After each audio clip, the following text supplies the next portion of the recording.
Buenas tardes. Ay, buenos días. Yo vine con chuletas porque si no, pues no soy tan organizada como el Chasu y seguro que me voy fuera del texto. Entonces, en primer lugar, decir que empecé a trabajar en el Instituto de Investigaciones Marinas, en el CSIC, como auxiliar de investigación en 1972, cuando todavía era laboratorio del Instituto de Investigaciones Pesqueras. Me asignaron al equipo de pesquerías que estaba dirigido en aquel entonces por Manuel Gómez Larrañeta, que además era director de laboratorio y que continuó siéndolo hasta cuando se produjo una reestructuración en el instituto y tras una separación, digamos, cuando nos hicimos independientes de Barcelona, que era el centro que lo globalizaba todos los otros institutos, otros laboratorios. Entonces, en esa época también fue cuando yo solicité la adscripción al grupo de oceanografía, que es en el grupo en el que trabajo actualmente, como profesora de investigación. Mis recuerdos pues, se remontan a la entrada en el CSIC. No voy a hablar de las pioneras porque en barcos que ya lo hizo el Chasu, entonces como llevamos con algo de retraso, así vamos un poco antes. Solamente nombrar dos personas en el CSIC, que fueron Carmiña Mourinho, de Vigo, y Pepita Castelví, que ya embarcaban en los años 60 a bordo de embarcaciones de los distintos laboratorios y que posteriormente volveré a repetirlas. Para retroceder unos años en mi experiencia, que es de 29 campañas oceanográficas, sin contar las de un día de duración, le pregunté a Fernando Fraga, profesor de investigación jubilado, con una mente súper clara, con sus 90 años, y que participó en los años 60, fue además mi director de tesis, participó en los años 60 en campañas extranjeras y entonces la respuesta fue muy clara. Le pregunté, ¿cuántas mujeres iban a bordo? Me dice, había en el Anton Brun, que fue una expedición internacional al Índico, había una, que además era la mujer de otro científico que iba a bordo. En las otras dos campañas, una en el Dragaminas Mechelen y otra en belga, que era el Mar Adán, fue en el 65 y 67 respectivamente, no había ninguna mujer a bordo. Después decir que 6 meses antes de mi ingreso en el CSIC fue cuando se votó el Cornide de Saavedra, con el que hice mi primera campaña en septiembre del 74, y era una campaña oceanográfico-pesquera. Digamos, la primera parte era más enfocada a física-química y la segunda a pesquerías. En esa campaña participamos dos mujeres, que era Carmen Mourinho, Carmiña, que llamamos, y yo, lo que supuso un 10%, sin contar la tripulación, solo el personal científico, representaría un 10%. Si metemos el personal de tripulación sería un 5%, quizá un poco escaso. También a bordo del Cornide, además de la campaña Galicia esta 1, participé en otras dos más, la Galicia 2 y la Galicia 4. En la Galicia 2, que fue en el 75, íbamos también dos mujeres a bordo, Arantxa Gómez Segarra, la hija de Larrañeta, del director entonces del laboratorio, y en la Galicia 4 íbamos 3 mujeres, Carmiña Mourinho, Marta Estrada y yo, lo que supuso ya un incremento, del 10 ya pasó al 15%. Sin embargo, las primeras campañas que se hicieron en el Cornide de Saavedra fueron en África. Fueron la Sahara 1, fue la primera en junio-agosto del 71, dirigida por Carlos Vaz, de Liero. Iban 3 mujeres a bordo, Zoila Velázquez, una colombiana, María Rosa Vitriá, una ayudante, y Pilar Andreu, que entonces era becaria, la hija del director de Barcelona. Y en un total de 17 participantes, lo que supuso un 18%. A continuación, se desarrolló la campaña Sahara 2 en agosto-septiembre de 71, dirigida por Ramón Margalef, y en esta ocasión ya iban 4 mujeres a bordo. Carmiña Mourinho, Pepita Castelví, Marta Estrada y Monserrat Domingo. Le siguieron una serie de campañas denominadas Maroc Iberia, Flor 1 a las 7, y con participación femenina de alrededor de 3 o en algún caso 4. Sí que fue un gran paso la construcción del Sarmiento de Gamboa, supuso un hito para España porque fue la incorporación de mujeres a bordo en campañas oceanográficas, porque había una mayor habitabilidad, lo que estaba diciendo el Chaso, que es importante tener habitabilidad, sitios donde estar, donde conversar, y camarotes que aunque fueran dobles eran con baños, no todos, pero la mayor parte. En el 88, coincidiendo que el buque polaco profesor Sileski iba a la Antártida con material, que era cuando estaba la construcción de la base antártica española, mediante un acuerdo a lo que se llevó el CSIC y la Academia Polaca de Ciencias a través de unas conversaciones con Antonio Ballester y Josefina Castelví, que fue la pionera en la Antártida, se planificó una campaña que saliese desde Vigo y fuera de Vigo hasta Río de Janeiro, donde embarcarían los tripulantes del CSIC para ir a la Antártida.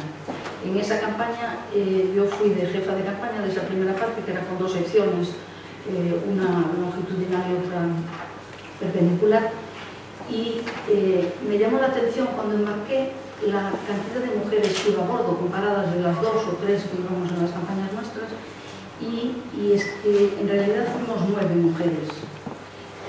Nosotros contribuimos con 3, que estaban Yolanda Pazos, Trinidad Reyán y yo. Solamente llevamos un hombre de nuestro grupo, llevamos un buen plantel. Las habitaciones eran dobles, con un lavabo en el camarote, pero no había ducha ni baño. Los baños estaban todos fuera, eran comunitarios para mujeres y para hombres separados. La municipalidad se pudo organizar de alguna manera. Con el río Espérides, recién estrenado en el 72, España se embarcó en la campaña A5 desde Canarias a Miami, siguiendo la ruta de Colón, y esta fue la contribución española al programa internacional WOS, que fue liderado por Gregorio Parrilla de DIEO, y a bordo fuimos 8 mujeres, un 29% ya. Fue un año glorioso porque además de que hacía 500 años del descubrimiento de América, coincidió con la Expo de Sevilla y con los Juegos Olímpicos. Entonces, antes de embarcar, que embarcamos en Cádiz, nos fuimos a los Juegos Olímpicos y después hicimos unas Olimpiadas paralelas a bordo. Y claro, teníamos ya una broma, pues estábamos en el laboratorio trabajando y se oía: España acaba de conseguir una medalla de oro en tal, una medalla de plata, y nosotros decíamos Congo, porque nos parecía increíble que España tuviera cantidad de... O sea, que ahí también dimos un salto cualitativo en cuanto a deportistas, ¿no? Que se consiguieran muchas medallas en aquella época. Bueno, pues nosotros hicimos las Olimpiadas paralelas, y había varias modalidades de altura, de longitud, y yo me anoté a la de ping-pong. No sé por qué, siempre me anoto a ping-pong. Y además me tocó jugar con la persona de a bordo más alta. Era un americano que medía cerca de los 2 metros y además decía: me llamo Bond, Harry Bond. Y él, sin moverse de la mesa, pues me fue machacando.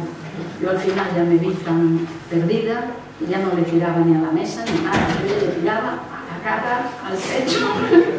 Fue en defensa propia. Estuvo muy divertido.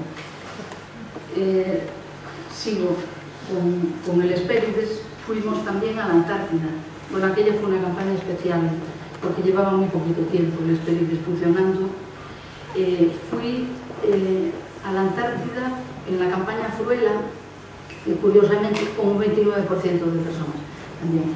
Un poco a raíz de lo que dijo Jorge, que allí los baños en el Hespérides son compartidos entre 2, puede haber camarotes individuales o dobles, yo llevaba un individual, compartido con el baño del vecino, y yo compartí con un baño, o sea que tampoco es ningún problema. Además, en el Hespérides hay mucha circulación, pero que tienes tú que limpiar el camarote y el baño. Y recuerdo que el primero en limpiar el camarote fue Manolo.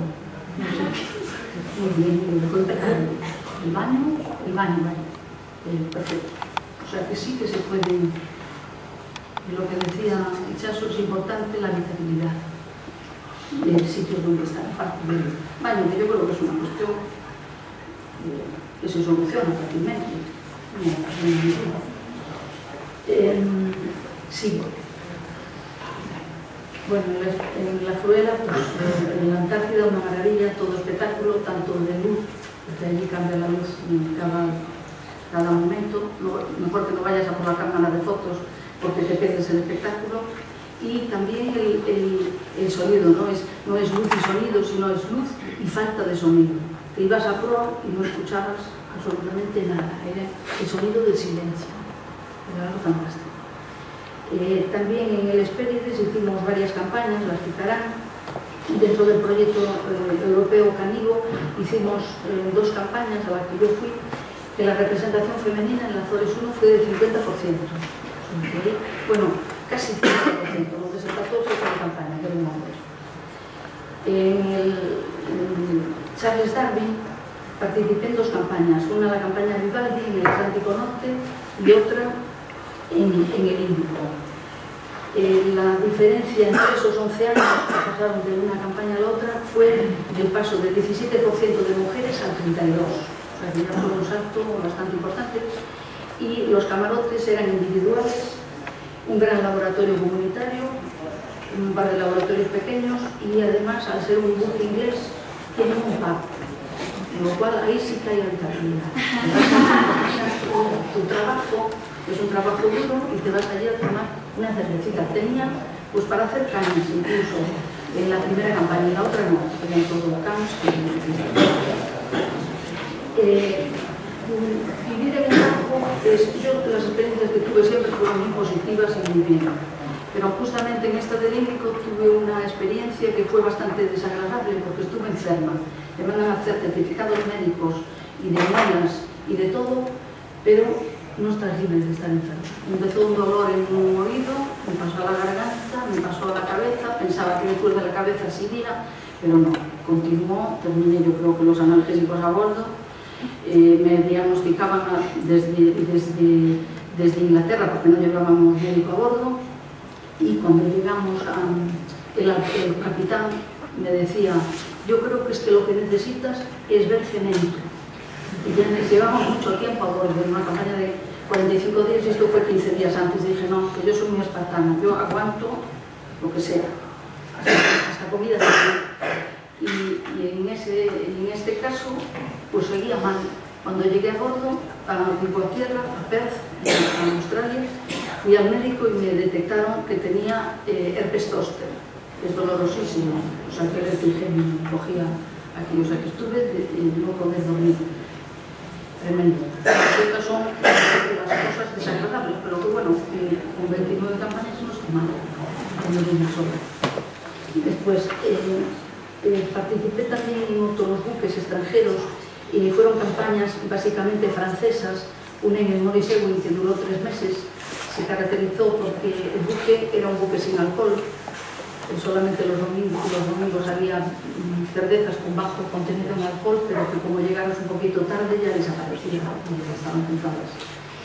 Y después en los del Atalante y el Thalassa, pues muy bien, tanto el trato con la gente como la comida. En el Thalassa también estuve con Alicia David de Lyon en una campaña que dirigió ella en el Cantábrico, en el Thalassa, de jefe de campaña.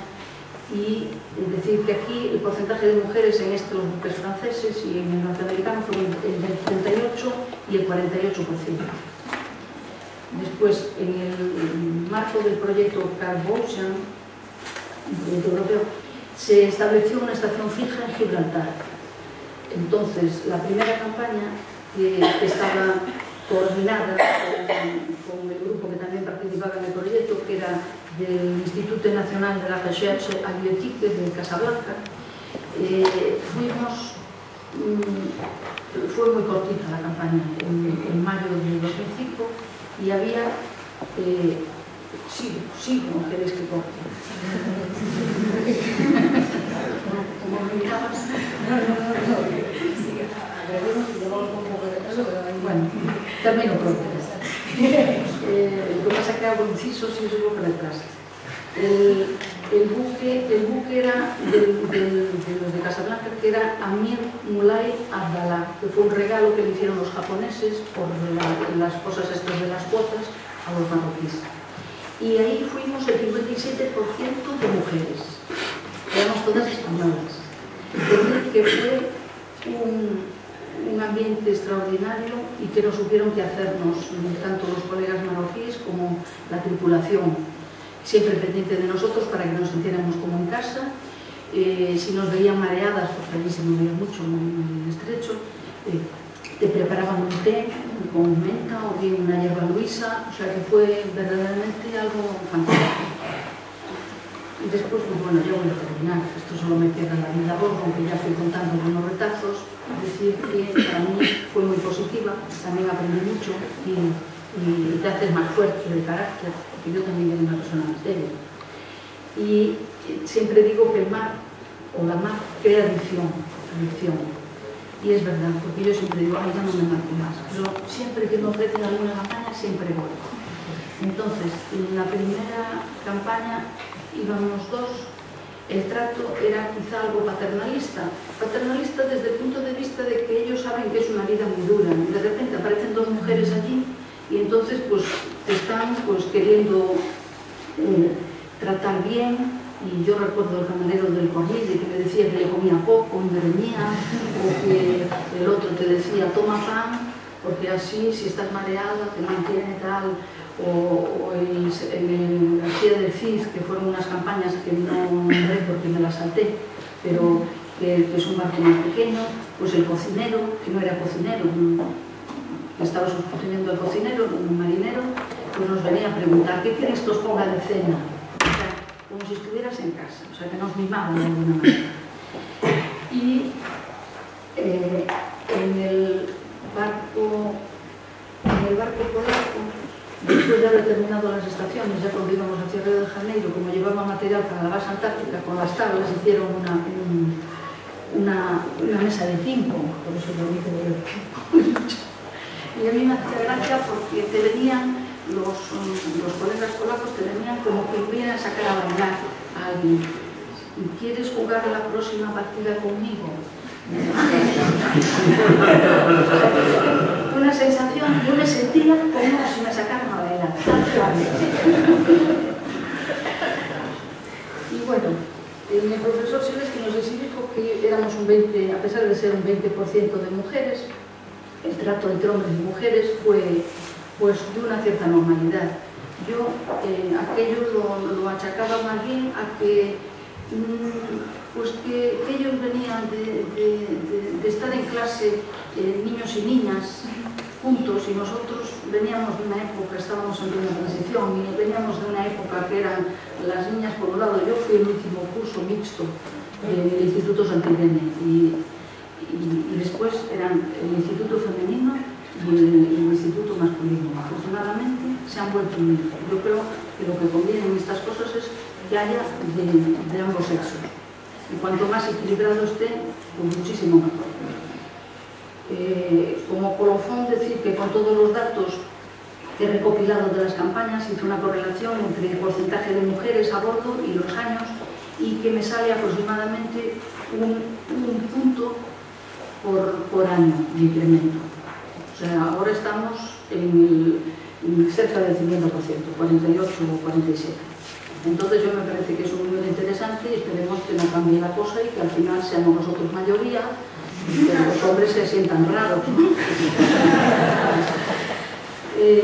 También resaltar que el aumento de mujeres a bordo no solamente fue en el equipo científico, sino también en la tripulación. Yo lo viví en el Hespérides, en el que había un par de mujeres a bordo a principios del 2000, una oficial, que era médico, y una marinera. En esa Sarmiento de Gamboa también había mujeres en la tripulación, la primera oficial de puente, que me parece que salió en algún momento por aquí, y una marinera y una cocinera, o sea que viene siendo como un 16% de la tripulación que lleva. Creo que a medida que el número de mujeres a bordo se fue incrementando hasta llegar al 50%, desde finales de los 90 hace que exista una normalidad entre hombres y mujeres y como si estuviéramos en tierra.